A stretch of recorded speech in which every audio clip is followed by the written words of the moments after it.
Lord's Prayer.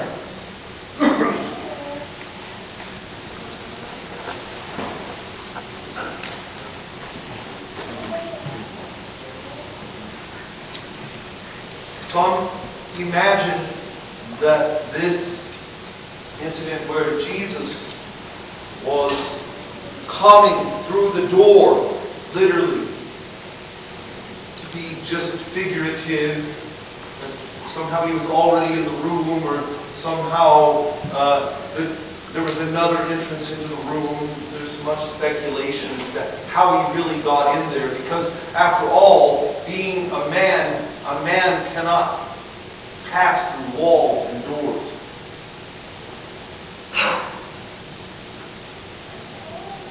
But this man is also God. He is flesh and he is spirit. He is God and man. He is creator and creation. And now you have become children of God. Spirit and flesh. Human beings becoming divine. People who are becoming like Christ. And so it is not impossible for us to believe that our bodies on that day will have qualities of both spirit and matter. We will not be ghost. We will not be spirit. We will be flesh and blood and spirit together, having the qualities of both.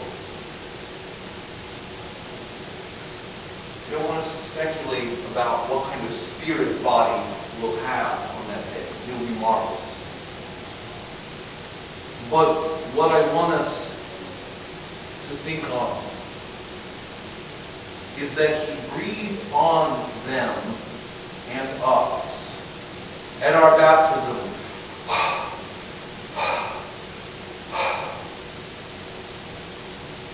And God filled up the lifeless clay that was our body and began to make us spirit, divine, holy, life-giving people. He began to create in us something divine.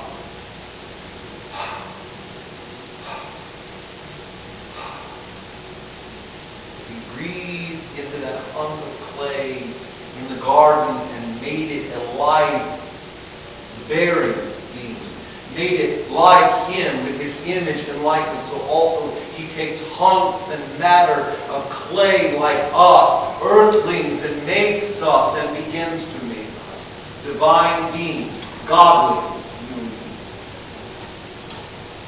But what makes us most divine is not that we get to pass through a wall or a door with our spirit body in the resurrection. But what He says next.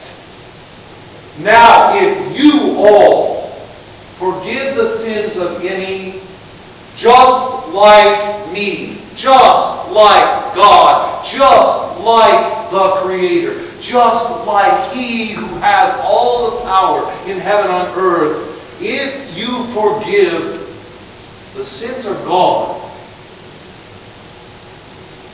God Himself recognizes forgiveness in heaven that you make here on earth. He recognizes the forgiveness that you make before His judgment seat. He recognizes the forgiveness that you and I do, as if He Himself is doing it, because He is through you who are becoming like Him. So also He gives us a power that all too often we use. We don't want Him to. If you remember the sins of any, they're remembered. If you keep the sins of any, they're kept. If you will not forgive, they're not forgiven. I, God, will recognize the lack of forgiveness on the last day as if I myself am doing it. I'll remember. Oh Lord, not my sins. Don't remember those. Forget my sins, forget my iniquity. And so likewise, we must, as Christians, use this power of being children of God to be active in forgiveness, to be powerful in forgiveness, to be like God in forgiveness, to be merciful, compassionate, slow to anger, abounding in love, giving forgiveness everywhere it's needed, which is everywhere, all the time, in every relationship we have, because no one gets to hang out with anyone that's perfect. Hate to bust your bubble. All any of us ever hang out with are sinners. And we look at the other and we see sin so clearly. We hope that God is not so focused in on us on the last day. Let us live like God and forgive sins everywhere. Let us remember none of them. Let us forgive our enemies. Let us forgive those who have hurt us the most. Let us remember not even one sin, so that God on the last day will not remember even one sin in our lives. In any relationship that we have, this is what makes us most like God.